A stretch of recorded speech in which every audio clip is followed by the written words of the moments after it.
Muy bien. Pues vamos a iniciar. Vamos a entonar un canto para iniciar.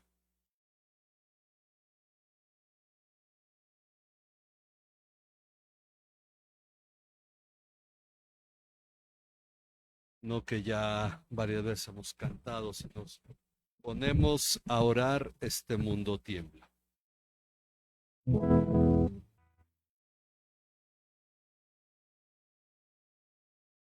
Muy bien, vamos a orar. ¿A quién le gustaría orar para iniciar? Ok, adelante, hermano. Pues Padre, te damos gracias en esta noche, Señor, que nos permites nuevamente venir reunidos a templo, Señor, para poder aprender más de tu palabra. Señor, te pedimos, Dios, que todo lo que aprendamos hoy, Señor, sea conforme a tu voluntad, Señor, y que lo pongamos en práctica día a día, Señor, para que podamos seguir siendo, Señor, esa diferencia en el mundo, Padre. En tus manos ponemos este estudio en el nombre de tu Madre. Amén. Amén. Bien, estamos hoy en el último capítulo del estudio de la carta a los Hebreos. Gracias a Dios llegamos a 50 lecciones para ver los 13 capítulos de la carta a los Hebreos, poder estudiarlos a fondo. Y yo le doy muchas gracias a Dios porque en verdad, al menos para mí, ha sido de gran edificación esta carta. Ha ayudado mucho, sobre todo a aclarar y afirmar principios que como cristianos debemos tener, sobre todo en lo relacionado a nuestro estilo de vida con referencia al antiguo pacto. Pero bueno, pues vamos a ver el estudio. Dice, hemos llegado a la última lección de la carta a los Hebreos. Hemos estudiado sobre la obra perfecta de Jesucristo, la cual nos introduce en el nuevo pacto del cual Jesucristo es el mediador entre Dios y nosotros, siendo nuestro sumo sacerdote perfecto, que se compadece en nosotros al haber sido tentado en todo, pero sin haber pecado. Ya hemos iniciado la última sección de la carta con instrucciones para vivir en este nuevo pacto, avanzando hacia la madurez, confiando que de este modo la obra perfecta de Jesucristo se cumplirá en nosotros enteramente. Ahora, ¿qué es lo que estamos hablando? Es, en cierto modo, los puntos esenciales de lo que vimos de la carta, la obra de Jesucristo que se va a cumplir en nosotros, porque Él es nuestro sumo sacerdote, se compadece de nosotros, Él nos ha colocado en el nuevo pacto y por lo tanto, pues Él es nuestro mediador delante de Dios. Dice, recibimos la instrucción del amor fraternal, de que el amor fraternal permanezca entre nosotros, que seamos misericordiosos y honremos el matrimonio. Tengo que ir aclarando donde me falte alguna, alguna palabra, algo para corregir en el estudio, de que el amor fraternal permanezca entre nosotros, que seamos misericordiosos y honremos el matrimonio, así como vivir sin avaricia, estando contentos con lo que tenemos, pues Dios ha prometido que nunca nos abandonará. Por lo tanto, con la mira puesta en la ciudad a la que pertenecemos, la ciudad que está por venir, la celestial, continuemos con las indicaciones que debemos seguir para ser edificados en Cristo. Ok, vamos a la lectura de hoy, que son los últimos versículos de la carta, Hebreos 13, del 17, vamos a leer a partir del 17 al 25. Ok, entonces Hebreos 13, 17 al 25. Obedeced a vuestros pastores y sujetaos a ellos, porque ellos velan por vuestras almas, como quienes han de dar cuentas, para que no lo hagan con alegría, para que lo hagan con alegría y no quejándose, porque esto no es de provechoso.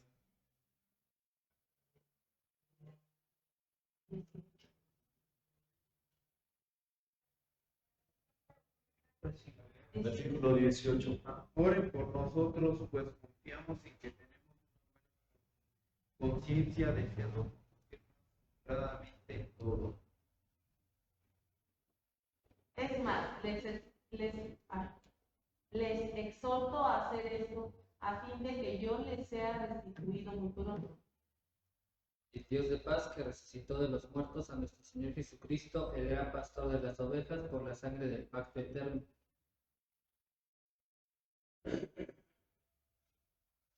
Los da aptos en toda hora buena para hacer su voluntad, obrando él en nosotros lo que es de él, mediante Jesucristo, a quien sea la gloria por los siglos de los siglos.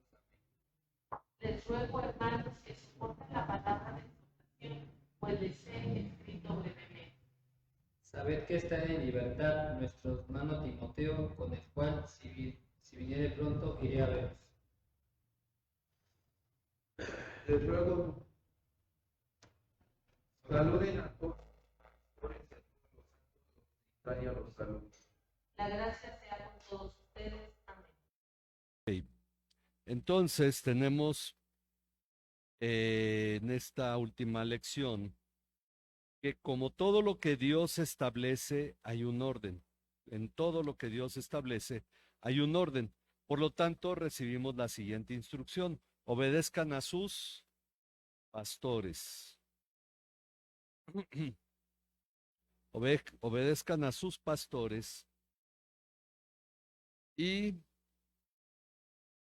sujétense a ellos. No sé si es por eso que hoy no vinieron muchos, porque íbamos a hablar de esto, ¿verdad? Pero bueno, obedezcan a sus pastores y sujétense a ellos. Este es parte del orden que Dios ha establecido y que tenemos que ver. Ese orden tiene un propósito. El orden que Dios establece en las cosas siempre tiene un propósito. Vamos a verlo según Efesios 4, del 11 al 12. Efesios 4, del 11 al 12. Y él mismo constituyó a unos apóstoles, a otros profetas, a otros pastores y maestros, a fin de perfeccionar a los santos para la obra del ministerio, para la edificación del cuerpo de Cristo. Bien, entonces tenemos un pasaje que Cristo, porque es de quien está hablando, dice, Cristo ha dado a algunos el ser. Primero vienen apóstoles, el ser apóstoles. Le ha dado a algunos el ser apóstoles, a otros profetas, a otros evangelistas, a otros pastores y maestros. Ok, son funciones dentro del cuerpo de Cristo y algunos los llaman oficios, funciones, ministerios, pero no son los únicos ministerios. Dice, la tarea de ellos es capacitar a los, perfeccionar a los santos. A los santos. Ok. ¿Para qué? Para la obra del...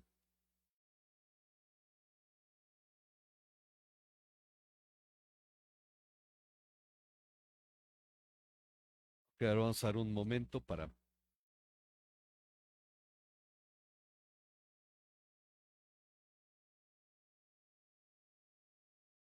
la obra del ministerio. Esta parte la enseñamos en el curso 1, siempre la base de la senda de crecimiento, los versículos del 11 al 16. Dice, ok, la tarea de ellos es capacitar o perfeccionar a los santos para la obra del ministerio, para la edificación del cuerpo de Cristo. La edificación del cuerpo de Cristo, es decir, el ministerio de cada uno de los santos es lo que edifica al cuerpo de Cristo. Para que los santos tengan un ministerio, tienen que ser formados y hoy en día el papel es de los pastores y maestros. Entonces, por esa razón el mandato es obedezcan a sus pastores y sujétense a ellos. Bien, ¿por qué? Porque esto, según el punto 4, dice, por tanto, los pastores y maestros, ¿qué hacen? De acuerdo, volviendo ahora a velan por las almas, volviendo a Hebreos 13, porque velan por las almas de los creyentes. Ese es su papel, cómo velan por las almas de los creyentes, ya nos da una luz Efesios 4, al decir que es a través de nuestra perfección. La mejor forma de ser cuidados por Dios es por medio de la madurez en Cristo. Velan por las almas de los creyentes. No se trata solo de tener una estructura para que la iglesia exista, no se ponen solo pastores para que alguien organice, para que haya un orden. Muchos cristianos tristemente tienen esa idea. Existe una estructura en la iglesia, el pastor tiene ahí una función en la estructura y entonces algunos piensan que hay más allá, quienes aún sostienen que hay apóstoles, aunque es algo que vemos que cumplió su propósito en el momento de los que estuvieron con Cristo. Bueno, todo esto finalmente se establece como una forma de estructura, pero la realidad es que hay una tarea que hacen los pastores. Los pastores velan por las almas de los creyentes. No se trata solo de tener una estructura para que la iglesia exista, sino de edificar la vida espiritual de los creyentes para que ellos, a su vez, desarrollen sus ministerios, los cuales han de edificar el cuerpo de Cristo. Los creyentes tienen que ser formados y ese es el punto, dice por ahí un dicho. Si la gente no está siendo transformada en la iglesia, no está cumpliendo una función de iglesia.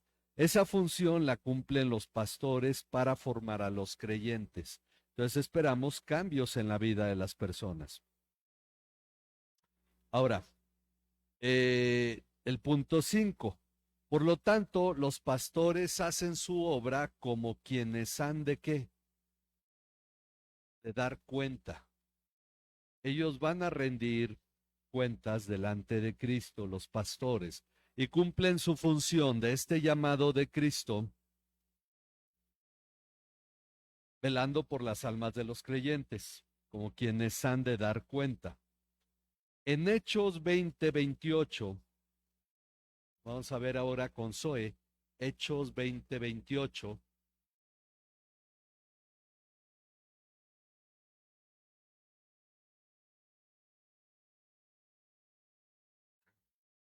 20:28. Es el punto 6.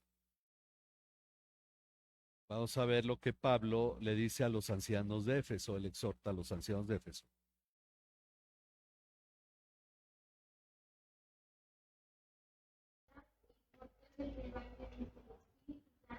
Está puesto por obispos para apacentar la iglesia del Señor,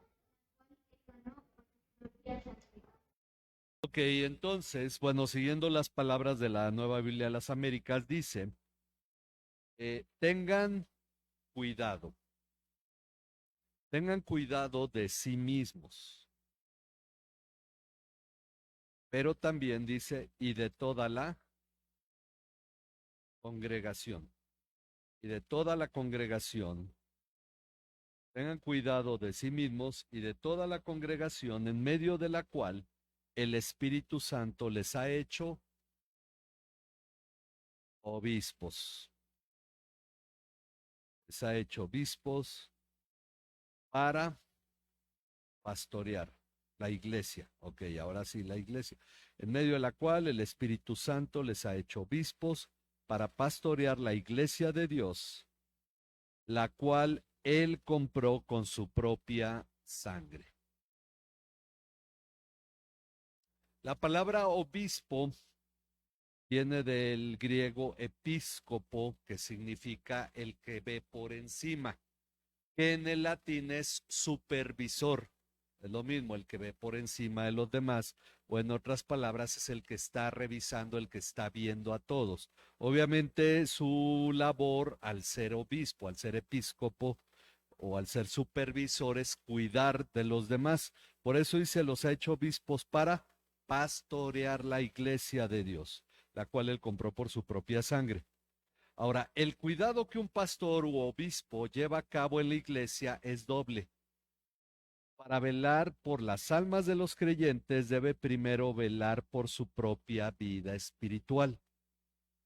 Una cuestión es que es cierto, se habla mucho de que el pastor está sujeto a presión, a tensión, hay una lucha espiritual, pero finalmente las herramientas que le comparte a la iglesia son las que él debe usar.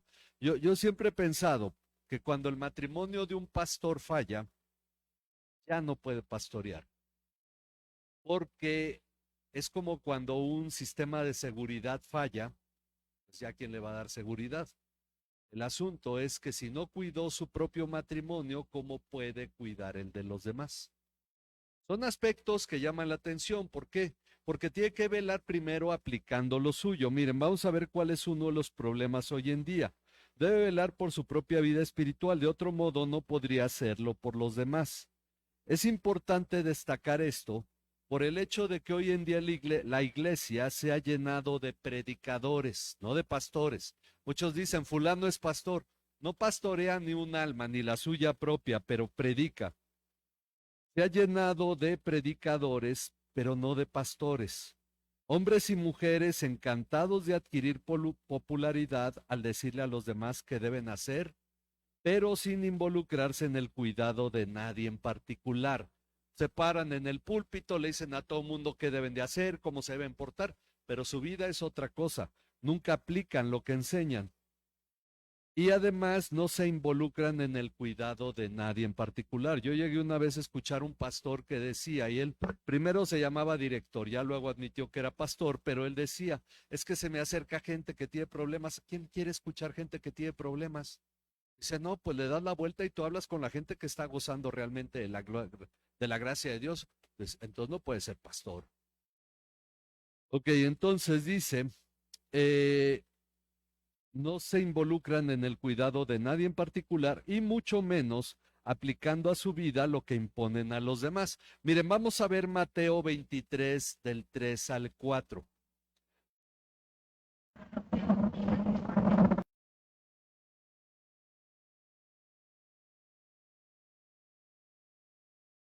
Cargas pesadas y difíciles de llevar, las ponen sobre sus hombros de los hombres, pero ellos ni con un dedo quieren moverlas.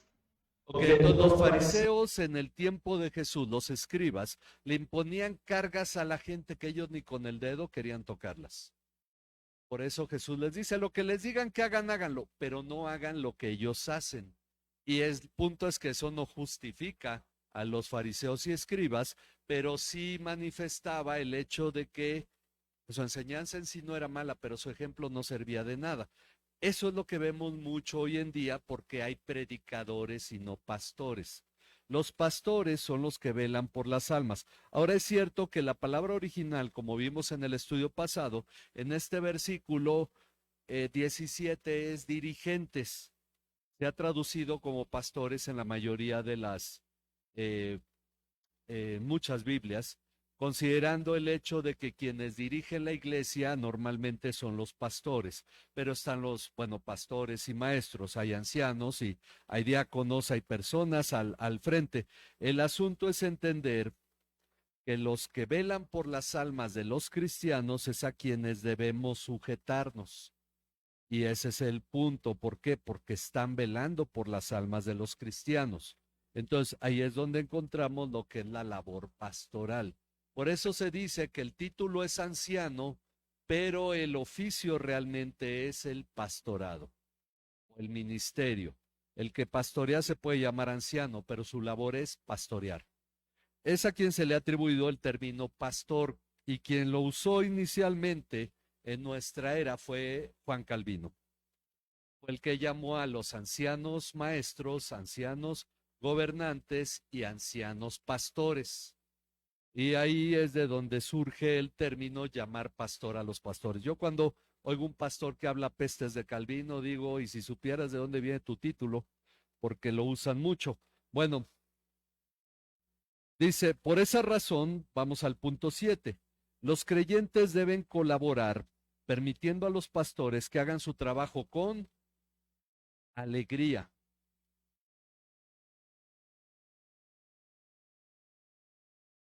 Que hagan su trabajo con alegría, no quejándose. A esto aquí ya no puse una observación, pero sí la comento y queda grabada en el video, ¿verdad?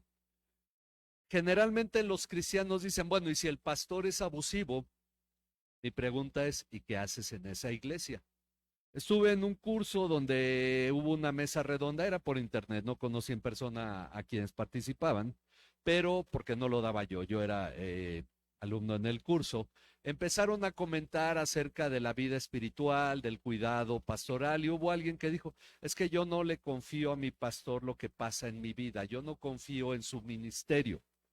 Otra persona y también comentó, y una vez le comenté algo a la esposa del pastor y luego fue y lo anduvo contando, etcétera.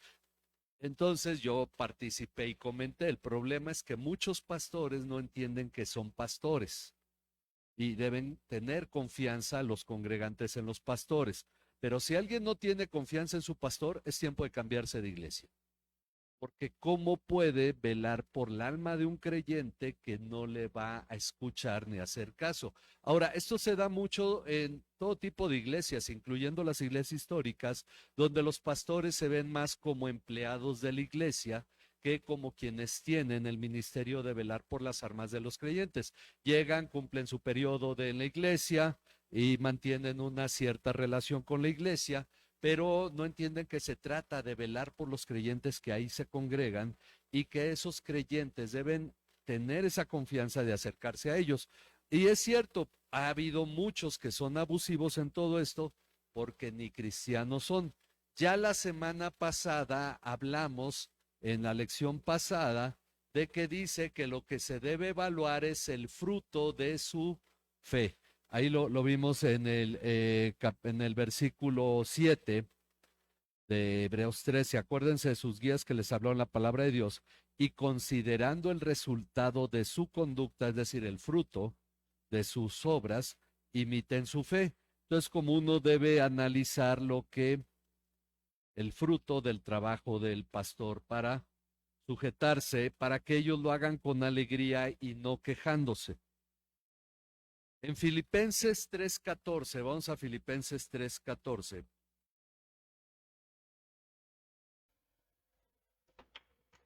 Catorce y 15, perdón, aquí me faltó poner el 15. 14 y 15.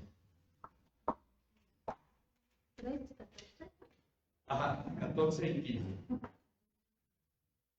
Prosigo hacia la meta para obtener el premio. Perdón, es 2, perdón, sí me equivoqué aquí en el estudio y ya luego lo corregí. 2, 14 y 15, perdón.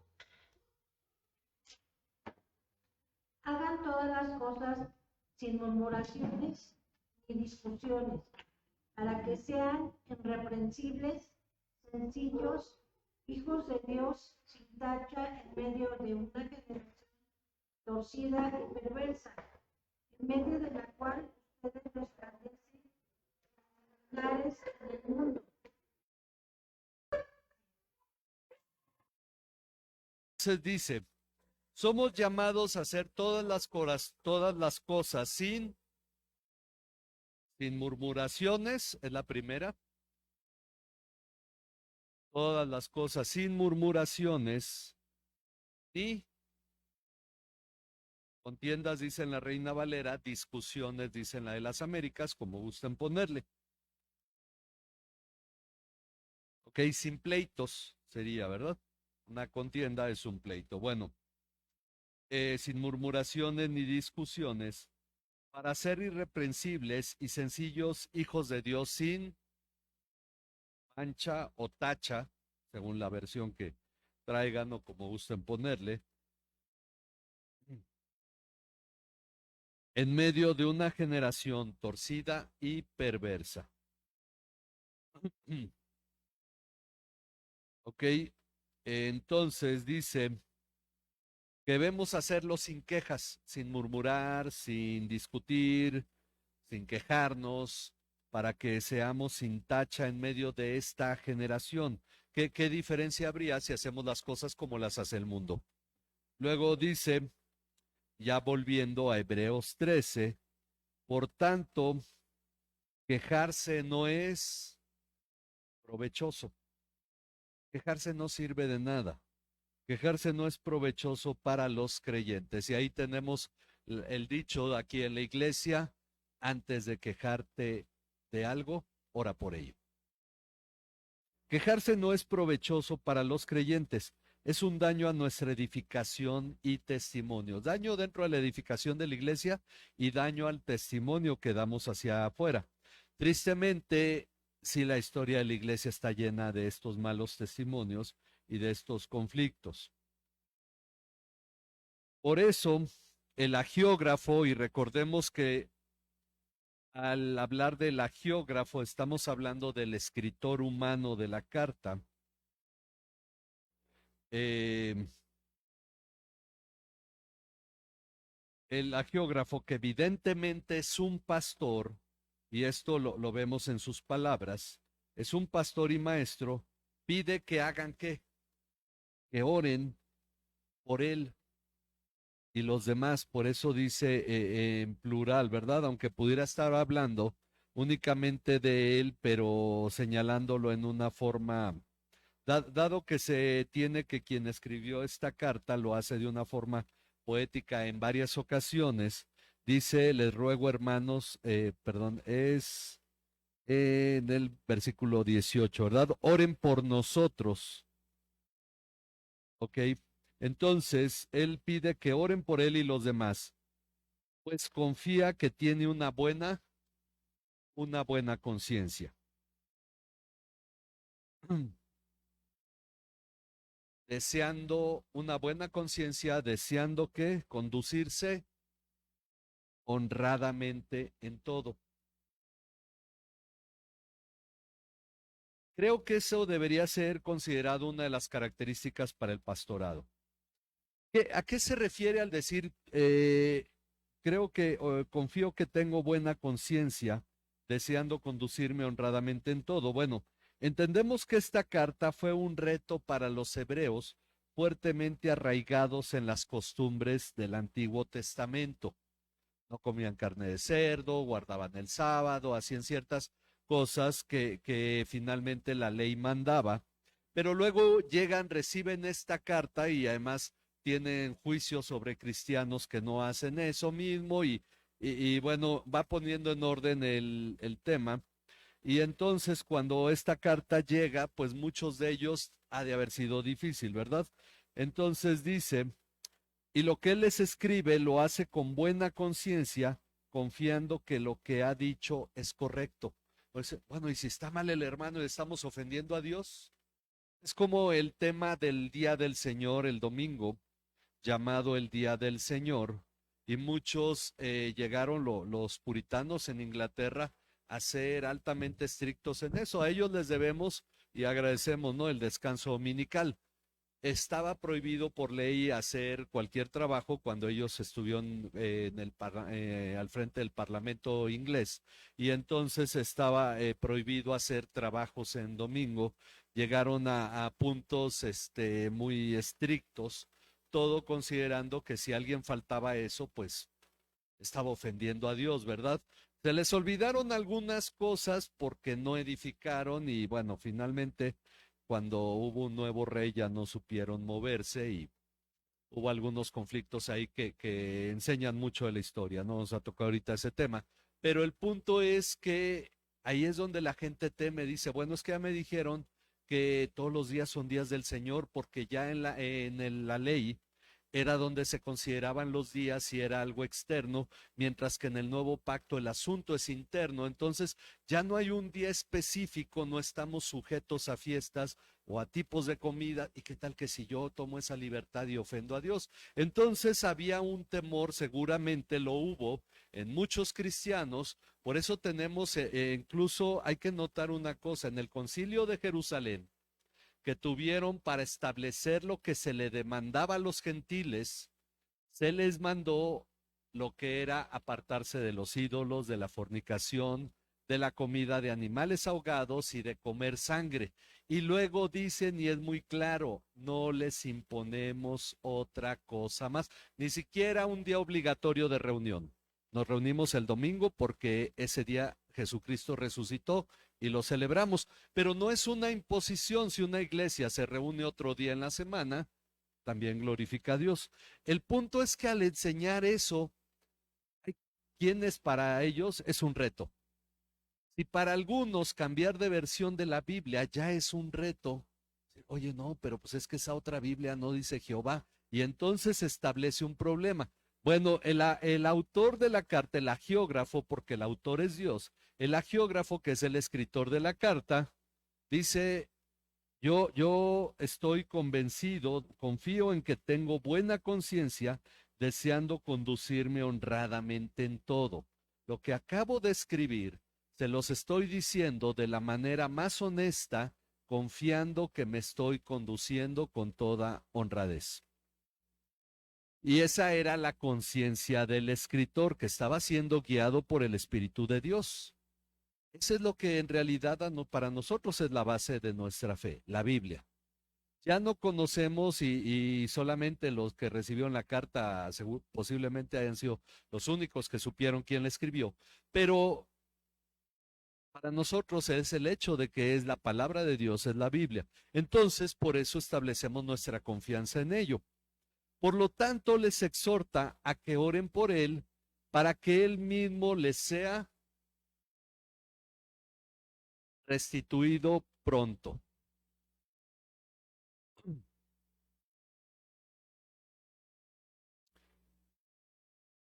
Este es uno de los puntos que algunos dicen es que Pablo estaba en la cárcel y él está pidiendo que lo liberen para que vaya a verlos. El punto es que no sabemos, dice aquí, qué situación evitaba que el agiógrafo estuviera con la iglesia. Haríamos mal en especular, andar buscando, no, pues yo creo que haber sido esto y damos por hecho, y muchas veces de ahí muchos han tomado ideas equivocadas y de ahí se han movido a establecer principios equivocados que luego se convierten en leyes equivocadas. Bueno, haríamos mal en especular, pero entendemos que orar por los pastores es parte importante para obedecerlos y sujetarse a ellos. Uno, en realidad los creyentes, aquí hay dos cosas, notemos, sujétense a los pastores, oren por ellos. Tú tienes la libertad. Yo he hablado con muchos cuando tocamos un tema semejante, le digo, tú tienes la libertad de congregarte donde quieras, pero a donde tú decidas congregarte tienes que sujetarte a la autoridad del pastor. ¿Cuál es nuestra libertad? Elegir dónde congregarnos. Aquí dicen, bueno, no va a andar uno saltando de iglesia en iglesia. Tienes que ir y conocer las iglesias, los pastores, y entender finalmente dónde tú estás dispuesto a someterte, a sujetarte a la autoridad del pastor. Pero ya que has decidido eso, ¿qué tienes que hacer? Orar por él. Ahora, esto es importante para obedecernos y sujetarnos a ellos. Para obedecerlos y sujetarnos a ellos. Entender que es una cuestión de relación. ¿Por qué? Porque lo que Pablo manda a los ancianos de Éfeso es que velen por ellos mismos, que estén orando, cuidando su propia vida espiritual, pero también la iglesia debe hacerlo. Ahora, el pastor obviamente debe orar por la iglesia porque es una forma de velar por sus almas. Y velar por las almas significa perfeccionarlos para que desarrollen su ministerio. Entonces vemos todo este tipo de relaciones y rompemos con los conceptos tradicionales que hemos tenido de iglesias, donde uno solo va, se congrega, está en el culto, ya cumplió con Dios y vámonos. Entendemos que esto es una cuestión de un estilo de vida. Ok, bueno, yendo más allá, finalmente llega la hora de despedirse y la carta cierra con esta bendición que está en el versículo 20 y dice, y el Dios de paz. Esa es la primera frase y aquí hacemos una pausa. Y el Dios de paz. Hagamos una pausa para entender la frase. Al mencionar al Dios de paz, no dice y la paz de Dios, sino al Dios de paz. Abre un paréntesis para señalar un aspecto importante del Dios de paz. ¿Qué hizo el Dios de paz de acuerdo a este versículo 20? Él resucitó de entre los muertos. Él resucitó de entre los muertos a Jesús. De acuerdo a los comentarios de Simón Kistemaker en la carta a los Hebreos, en el que estuve haciendo análisis de la carta, señala que cuando habla de Jesús se refiere a Jesucristo en su naturaleza humana. Cuando habla de Cristo se refiere a él en su naturaleza divina. Aquí habla de Jesús porque resucitó de los muertos en su naturaleza humana. Entonces Jesús, siguiendo el versículo 20, Jesús es nuestro Señor. Entonces, el Dios de paz resucitó a Jesús de entre los muertos. Jesús es nuestro Señor. Además, Jesús es el gran pastor de las ovejas. Este es un título importante, hermoso diríamos. Jesús es el gran pastor. Ha estado hablando de los que dirigen, aunque en las versiones traducen pastorado. El gran pastor, por encima de ellos está el gran pastor de las ovejas. Ahora, ¿cómo llegó a ser este gran pastor? ¿Mediante qué? Siguiendo el versículo 20. ¿Perdón? La sangre del pacto eterno. Jesús es el gran pastor de las ovejas mediante la sangre del pacto eterno. O Jesús es nuestro Señor mediante la sangre del pacto eterno. Ok. En Primera de Pedro 5:4 vamos a ver qué dice. Es el príncipe de los pastores. Ustedes recibirán la corona inmarcesible de gloria. Entonces, Pedro llama a Jesús el príncipe de los pastores. Ok, para que haya un príncipe de los pastores, tiene que haber pastores, ¿verdad? Entonces, el príncipe de los pastores es Jesús, es el gran pastor de las ovejas. De eso se ha tratado la carta. Jesús es nuestro sumo sacerdote en este nuevo pacto, el cual es el pacto eterno. El nuevo pacto es eterno, el antiguo no, el antiguo tenía caducidad. De hecho, algunas leyes caducaron cuando el pueblo estaba en el desierto y llegaron luego ahí a la tierra de Moab para cruzar el Jordán. Algunas leyes cambiaron porque ya no iban a ser nómadas, se iban a establecer en la tierra. Entonces hubo cambio de leyes, el pacto cambiaba, no era eterno. La forma en que el pueblo se ordenaba alrededor del tabernáculo obviamente se acabó cuando se establecieron en la tierra de Canaán y lo que muchos hacían, expulsar a los enfermos del campamento y todo eso tuvo que cambiar. Bueno, el antiguo pacto sí tenía caducidad, era hasta que llegara Cristo, pero este es el pacto eterno, este no va a cambiar jamás. No debemos ver este paréntesis. Ok, ya hablamos, Jesús nuestro sumo sacerdote, este nuevo pacto, el cual es el pacto eterno. Por lo tanto, es el gran pastor de las ovejas que derramó su sangre para establecer este pacto eterno. No debemos ver este paréntesis como una mera pausa informativa. No solo lo dijo para informarnos que el Dios de paz hizo esto. No, dice, pasando por alto que estas características en Dios y en Jesucristo contribuyen a lo que sigue en la frase. Ok, si quitamos el paréntesis, lo que el versículo 20 nos dice es, el Dios de paz los haga aptos. El Dios de paz los haga aptos en toda obra buena. Creo que en la Reina Valera sí dice en toda buena obra, ¿no? En toda buena obra. En la Nueva Biblia de las Américas dice toda obra buena. Ok, el Dios de paz los haga aptos en toda obra buena para hacer su voluntad. Y esta es una gran promesa.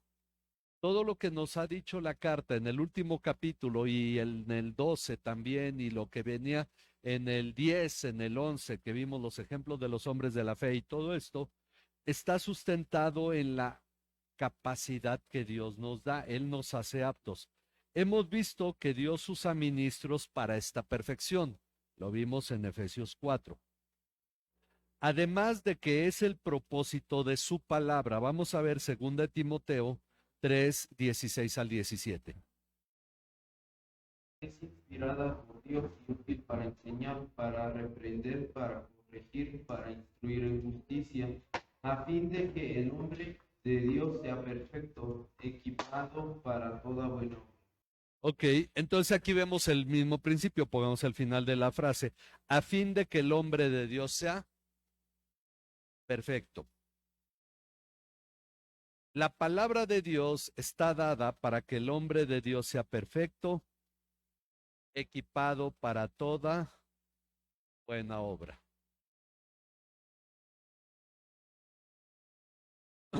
Ok.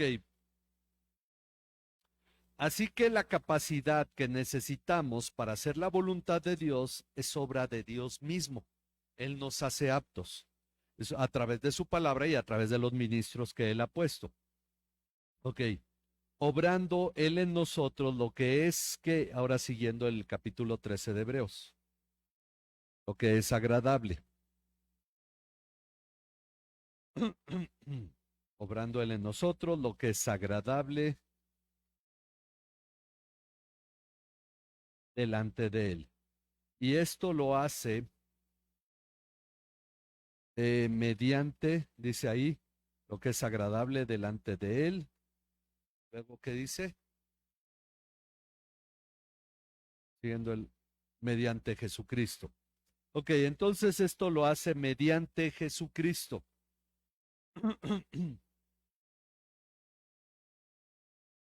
Entonces tenemos la palabra, bueno, tenemos a Jesucristo, la palabra y los ministros, instrumentos de Dios para nuestra perfección, para que cumplamos la voluntad de Dios. Vamos a 2 Corintios 3, del 5 al 6. No que seamos competentes por nosotros mismos para pensar algo como de nosotros mismos, sino que nuestra competencia proviene de Dios, el cual mismo nos hizo competentes de un nuevo pacto, no de la letra, sino del espíritu, porque la letra mata, mas el espíritu vivifica. Ok, entonces en este nuevo pacto no somos suficientes en nosotros mismos.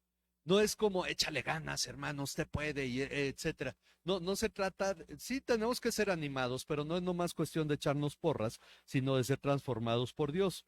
Ok, entonces dice, sino que nuestra suficiencia o nuestra capacidad, como quieran ponerlo, viene de quién? De Dios.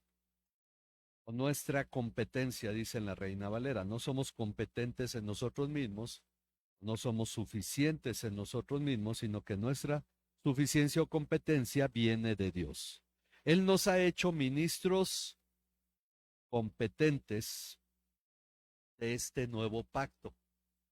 Entonces, para yo hacer la obra de Dios, la voluntad de Dios, porque dice, nos haga aptos en toda obra buena para hacer su voluntad, esto significa que debe ser resultado de la obra de Dios en nosotros. Ahora, Dios obra en nosotros, como dijimos, a través de su palabra, porque es donde conocemos a Jesucristo y es lo que los ministros deben usar para nuestra perfección.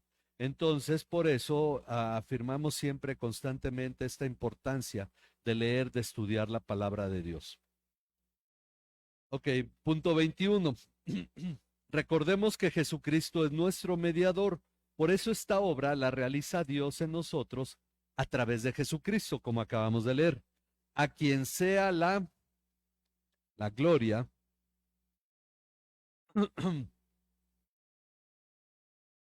por los siglos de los siglos. Amén. Diríamos que ahí terminaría la carta. Sin embargo, hay todavía algo más. Viene un llamado final. Y ese llamado es interesante. ¿Cuál es el llamado del versículo 22? Les ruego, y hace un ruego. Esto proviene de Dios a través del agiógrafo, pero lo da en el lenguaje del agiógrafo. Les ruego, hermanos, que soporten la palabra. es interesante porque, digamos, ya terminó la carta, ahora solo quiero decirles una última cosa. Les ruego, hermanos, que soporten la palabra de exhortación. Ser pastor no es fácil, porque esta frase tendría uno que estarla repitiendo constantemente. Bueno, soporten lo que les estoy diciendo, soporten la palabra de exhortación. Y es el hecho de que vemos que finalmente la iglesia tiene una reacción siempre a lo que se le enseña, y no necesariamente es la mejor, aunque no por eso no es que esté siendo edificada, pero es como cuando un padre o una madre regaña al hijo y no siempre lo toma bien. Bueno, aquí habla de exhortación, dice, pues les he escrito brevemente. Ok, 13 capítulos fue algo breve. Si quisiera explayarse, pues breve no sería menos, bueno, breve no es que sea un capítulo menos, sería más amplio, unos 30 capítulos, ¿no? Le ganaría a la mejor a Salmos. Bueno, esto seguramente se debe a lo que ya hemos dicho, el arraigo de los hebreos en la tradición del antiguo pacto. Esta carta es el mayor escrito en la Biblia que hace distinción entre el antiguo y nuevo pacto, y al calificarla de breve, sugiere que aún se podría decir mucho más sobre este tema. Por eso Dios, a través del agiógrafo, les ruega que soporten la palabra de exhortación, pues si aún en nuestro tiempo como cristianos batallamos en la relación entre ambos pactos, ¿sí o no? Podemos imaginarnos la lucha que fue para los destinatarios iniciales. Para ellos era algo nuevo, para ellos fue una lucha. El concilio de Jerusalén parecía haber resuelto el tema, todavía se siguió luchando, se siguió batallando sobre la circuncisión, se siguió batallando sobre la comida, se siguió. Por eso vemos cartas escritas a los Gálatas, a los colosenses, señalándoles aplicaciones cuál era la verdadera transformación del creyente, etcétera. Ahora imagínense lo que era para estos destinatarios iniciales de la carta todo lo que está escrito aquí, porque no se menospreció a Moisés, más bien se exaltó a Jesucristo. Y hubo una cuestión en la que si Moisés para ellos era algo muy grande, llevar a Jesucristo más allá todavía, ya les impone a ellos entonces el reto de ser transformados. Ok, para finalizar la carta, ahora sí llegar al final, el agiógrafo incluye información personal. Él comparte noticias sobre el hermano Timoteo,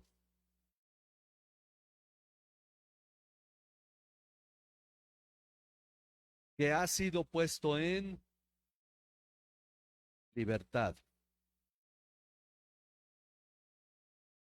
Seguramente se refiere a Timoteo, el colaborador de Pablo. Sin embargo, nadie está 100% seguro, porque no sabemos cuántos Timoteos había en ese tiempo, ¿verdad? Pero siempre damos por hecho algo, aunque podría ser lo más seguro, que Timoteo había sido puesto en libertad. Ok, les comparte que si Timoteo viene pronto, si Timoteo viene pronto, irá con él a verlos.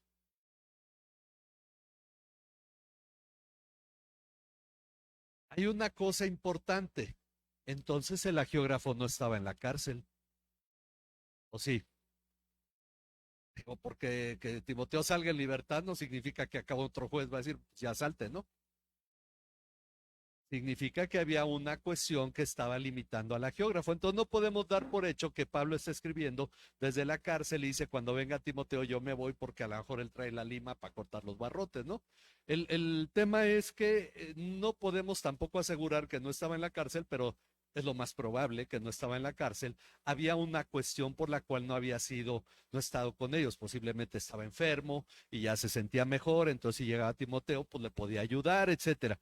No, digo, son muchas posibilidades, pero la menos probable es que el geógrafo no estaba en la cárcel, es la menos probable. Seguramente estaba en libertad y otra cosa le detenía. Bueno, eh, dice que si viene pronto irá con él a verlos, por lo cual entendemos que esta carta fue escrita para una congregación en particular. porque la carta de Pedro es la de Santiago, de Pedro, son escritas generales a las 12 tribus que están en la dispersión. Entonces seguramente se hicieron varias copias, se fueron repartiendo en comunidades que había de cristianos judíos, etcétera, o de hebreos, pero esta es en una congregación en particular a la que se le está escribiendo, porque si les dice voy a ir a verlos si están regados por el imperio, pues está difícil, ¿verdad?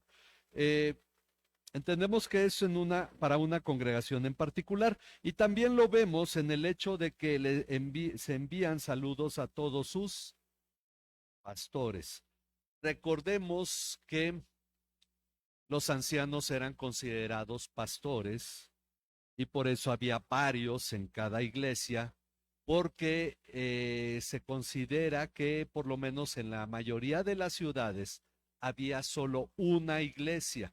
No había la de aquí, la de la otra colonia y la de más allá. Aunque sí de pronto Pablo manda saludos a la iglesia que se reúne en la casa de Aquila y Priscila. Entonces significa que ahí estaba una y otra seguramente se reunía en otra parte.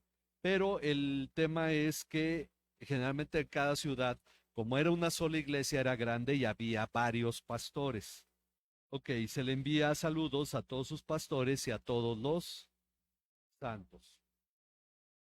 Aquí me faltó otra letra. Bueno. Además, los hermanos de Italia, posiblemente Roma, no necesariamente Roma, pero los hermanos de Italia envían saludos a la congregación. Aquí hay algo interesante. Uno decía, bueno, entonces estaba escribiendo desde Roma. Dice Kistemaker, hay dos teorías. Una es que escribe desde Roma. La otra es que donde sea que estaba esta persona, escribe a los hebreos y los hebreos se encuentran en Roma. Entonces la gente alrededor del escritor le dice, salúdame a mis familiares allá en Roma. Entonces los de Italia, en el lugar donde yo estoy, les mandan saludos. Entonces finalmente no nos dice nada con exactitud. Pero concluye con una bendición pastoral común en las cartas, aunque dicen, bueno, es la bendición de Pablo, es común en las cartas y posiblemente la usaban como el Dios te bendiga, que usamos nosotros, posiblemente se usaba en las congregaciones o al despedirse, porque esta bendición, ¿cuál es el último versículo? La gracia. Ok, la gracia sea con todos ustedes. Amén. Amén significa así sea, o puede ser una afirmación, así es. Viene del hebreo. Ok. Se traduce a veces como desierto, desierto, les digo, ciertamente les digo, amén, amén. Bueno, pero posiblemente los cristianos al despedirse decían la gracia sea con ustedes. Pues no podemos saber si era algo exclusivo de Pablo o si era algo común entre todos los creyentes, porque esto también es una forma de bendecirnos cuando nos despidamos, ¿no? Entonces, si quisiéramos poner nuevas modas y distinguirnos de los demás, decir, bueno, es que en nuestra iglesia no decimos Dios te bendiga, decimos la gracia sea con todos ustedes. Pero, bueno, no estamos inventando cosas, ¿verdad? El punto está en que nosotros finalmente llegamos a esta parte de la carta donde termina con esta bendición, pero todo lo que nos habló la carta es algo que el autor dice, tolérenlo, o como dice, soporten esta palabra de exhortación. La carta es una palabra de exhortación a nosotros que durante 10 capítulos nos enseñó toda la teoría, diríamos, toda la doctrina. Los siguientes 2 capítulos, 11 y 12, nos llevó a una forma de vida correcta. Y el último capítulo simplemente nos dio las instrucciones de la convivencia entre hermanos. Ok, ¿alguna pregunta que tengan? Bueno, entonces de esta manera concluimos este estudio de la carta a los Hebreos. Y vamos a orar entonces para terminar. Yo agradezco a todos los que durante estos 50 miércoles compartieron conmigo este tiempo. Yo les digo, fui realmente edificado con esta carta. Para mí fue gran bendición y confío que lo haya sido también para cada uno, y para quienes alguna lección le faltó, está todo en ahí en internet, en la página de Facebook de la iglesia, en la cual algunos confío están viendo en este momento. Vamos a orar, vamos a terminar, vamos a ponernos en las manos de Dios. Nada, les comparto. Nuestro hermano Esaú, es el misionero de Minsk, el Esaú Reyes, misionero de Minsk, es el decano nacional de Minsk, pero también es decano para parte de Latinoamérica. Entonces muchas veces tiene que viajar por todo el país. Va a ser sometido a una cirugía de cataratas en sus ojos. Entonces pues nos ha compartido esto para que oremos por él. Por el otro lado, nuestra hermana Alicia Santos, que es una misionera que hemos estado apoyando anteriormente, la apoyábamos más, confío que volvamos a renovar este apoyo a ella. Ella estuvo mucho tiempo en el norte de África, entre los musulmanes, empezando en Ceuta, después ya directamente en un país árabe, estuvo compartiendo el evangelio y dando, bueno, estuvo dando enseñanza más bien, ella como enfermera. Ahorita ella está padeciendo de su salud y está bajo un análisis de su situación. No han encontrado bien exactamente cuál es su mal, pero nos ha enviado su carta pidiéndonos que le apoyemos en oración a Alicia Santos, y ella es de Tulancingo, Hidalgo, ahí donde se encuentra actualmente. Se dedica a promover y dar conferencias sobre misiones y apoyando en su iglesia. Y la otra persona por la que les pido que oren es por mi papá. No le han encontrado donde tiene el problema de la pérdida de sangre o porque ha bajado su hemoglobina. Entonces, pues vamos a orar por esto, vamos a orar por la iglesia, también por la salud de cada uno de nuestros hermanos y por la vida de cada uno de los que participamos de esta iglesia. Vamos a ponernos en las manos de Dios. Padre, te damos muchas gracias por concedernos este tiempo y este estudio. Gracias por tu bondad para con nosotros, porque has sido bueno, Señor, y tu misericordia se ha manifestado. Sobre todo hemos estudiado sobre ella a lo largo de estos 50 estudios, Padre, que confiamos, Padre, hayan verdaderamente edificado nuestras vidas, Padre. Señor, confiamos que tu paz es sobre nuestras vidas, sobre nuestros corazones, y que lo que estudiamos, Señor, en verdad nos va a guiar para una vida en medio de la cual, Señor, tú seas exaltado, una vida en la cual seamos edificados, sobre todo como iglesia, Señor, porque no estudiamos esto solo para provecho personal, lo estudiamos para edificación de cada uno, y confiamos que cada uno de los hermanos de la iglesia preste atención a tu palabra, sienta esa necesidad en su corazón, en su vida, de meditar en tu palabra. En tus manos nos ponemos, Señor. Guíanos, danos sabiduría, entendimiento de todas las cosas para que te glorifiquemos verdaderamente, Señor. No nos dejes en ningún momento, Padre. Te damos toda la honra, te damos toda la gloria, y rogamos, Padre, que tú seas el que levante a nuestros hermanos que están delicados de salud, Señor. Que prospere, Señor, la cirugía de nuestro hermano Esaú, que prosperes a los médicos, Señor, en el tratamiento que llevan con nuestra hermana Alicia Santos, y tú le sanes a ella, Padre. También a mi papá, te pedimos que tú sigas obrando en su salud, Padre, y des sabiduría a los médicos, Señor. Te pedimos por cada una de nuestras hermanas que está delicada de salud aquí en la iglesia. Sea tu gracia, sea tu misericordia sobre ellos, Padre. Y Padre, no te apartes, no te olvides de nosotros, como lo has dicho en tu palabra. Nunca te dejaré, nunca te desampararé, Señor, porque en verdad, Padre, en medio de las pruebas, de las dificultades, Señor, estas palabras son una luz que nos alumbra, Padre. Tenemos que seguir adelante en esta carrera que tenemos por delante, Padre, y confiamos correrla con paciencia, Señor. Padre, confiamos que a través de ello seamos edificados y edifiquemos a otros, Padre, y podamos llegar a la meta, Señor, a esta ciudad celestial, hacia la cual estamos mirando, hacia la cual debemos mirar, Señor, esta ciudad que tú nos has preparado para descansar ahí contigo por la eternidad y ser fortalecidos en este tiempo, Señor, a través de esa esperanza que tenemos en ti. A ti sea la alabanza y la gloria en Cristo Jesús, nuestro Señor y Salvador. Amén. Amén. Que Dios les bendiga, hermanos. Y nos ponemos en las manos de nuestro Dios. Les recuerdo a quienes estén considerando participar del estudio el próximo viernes a las 11 es este mismo estudio que vamos a tener. Estoy dividiendo para que haya más hermanos que puedan estar de manera presencial. Y la próxima semana, si Dios nos concede, vamos a empezar con el Evangelio de Juan. Este va a ser el estudio bíblico que vamos a tener, el Evangelio de Juan, acerca del testimonio de Jesucristo. Dios les bendiga, nos despedimos de quienes nos ven por internet, Dios bendiga a cada uno.